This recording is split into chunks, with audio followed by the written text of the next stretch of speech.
Your life is really going to be defined by one of two forces.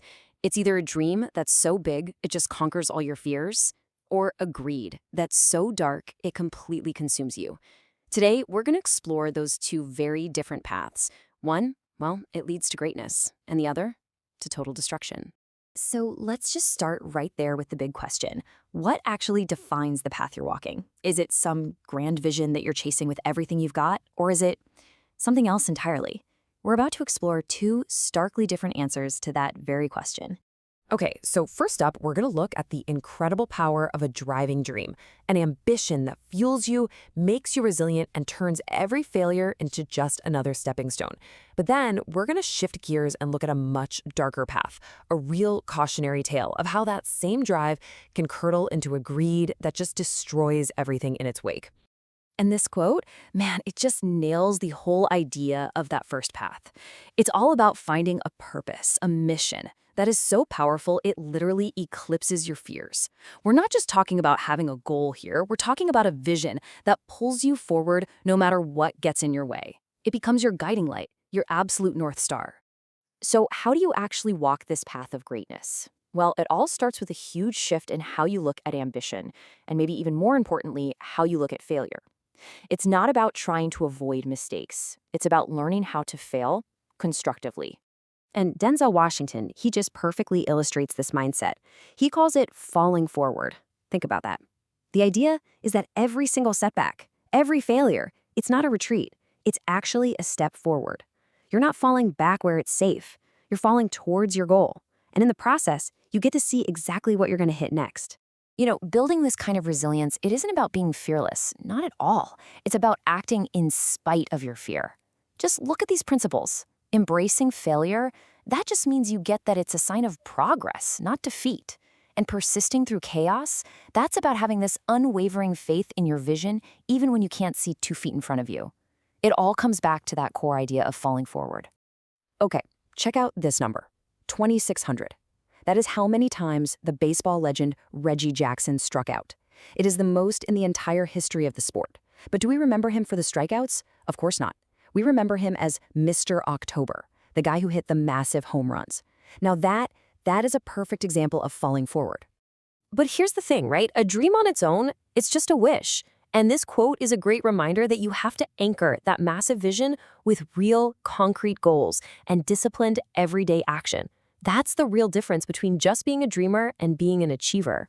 But ambition can be a really dangerous thing, a double-edged sword. What happens when that fire isn't fueled by some noble dream, but by something much, much darker? What happens when it curdles into resentment and envy and this bottomless, ugly greed? Well, that's where our story takes a very sharp and very tragic turn.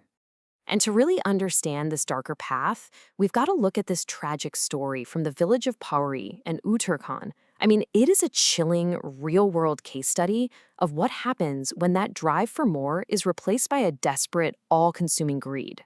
So let me introduce you to Gagan, a soldier, and his family. Now, from the outside, they probably seemed like any other family in their village. Quiet, maybe a little devout, unassuming. But behind closed doors, a seed of resentment had already taken root, and it was about to grow into something truly monstrous. So where did it all go wrong for Gagan? Well, it started with what he saw as a huge injustice. When his family's land was divided up, he felt cheated. And that feeling that he'd been wronged, it just festered. It twisted his ambition into this bitter, ugly obsession. He wanted what his brother had. Then came another blow. He found out his wife was pregnant again, and he became consumed by this need for a son, seeing his daughters as just another disappointment. Every little thing just pushed him further and further down this dark, dark path. And all that resentment, it just built up and built up until it finally exploded into violence. On a rainy morning, he confronted his mother, arguing with her about the inheritance and his obsession with having a son. And in a fit of rage, he pushed her from a cliff. When his wife, Madzu, saw what he did and threatened to expose him, he stabbed her and pushed her from the exact same cliff, making the whole thing look like some tragic, horrible accident. But this is where the story takes a really strange, supernatural turn. See, in the local folklore, there's something called a masan. It's a vengeful spirit, one that possesses a person to carry out a very specific and usually violent purpose. And soon after the murders, Gauguin's eldest daughter began to act, well, strangely. The villagers came to believe she was possessed by the spirit of her own mother, Madhu, who had come back from the grave to expose her killer. And this is where our two stories just slam right into each other. Because whether you believe in literal ghosts or not, the core idea is exactly the same. Our choices have consequences. And sooner or later, we all have to face our ghosts. Denzel Washington has this incredible metaphor for this. He asks you to imagine something. You're on your deathbed, and standing all around you are the ghosts of your unfulfilled potential. The ghosts of the ideas you never acted on, the dreams you were too scared to chase. And they're angry, they're disappointed that you never brought them to life. That is the haunting of regret, the pain of what you could have become. So at the end of the day, you're left with two very different kinds of ghosts, right? On one side, you have the quiet, sad whispers of what could have been, the regret of a life that wasn't fully lived. And on the other side, you have the terrifying screams of what you have actually done, a vengeful spirit demanding justice. Both are hauntings, and both are of our own making. And that, right there, is the fundamental choice we all face.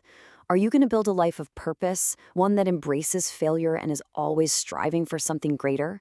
Or are you going to build your own prison, brick by brick, with every act of greed and selfishness? Okay, so this brings everything right back to you. We've seen the two paths laid out pretty clearly. One is defined by a huge vision, by resilience, by falling forward. The other, well, it's defined by resentment, greed, and a terrible, terrible fall from grace. And this last quote, think of it as a call to action, a challenge to take that first path. It's an encouragement to live an open, authentic, and ambitious life, to take risks, not for some selfish gain, but to realize your absolute fullest potential and be seen in all of your glory. So I'm going to leave you with this question to think about. At the end of it all, when you have to face your own ghosts, whether they're the ghosts of regret or the ghosts of reckoning, what will you choose to be seen as?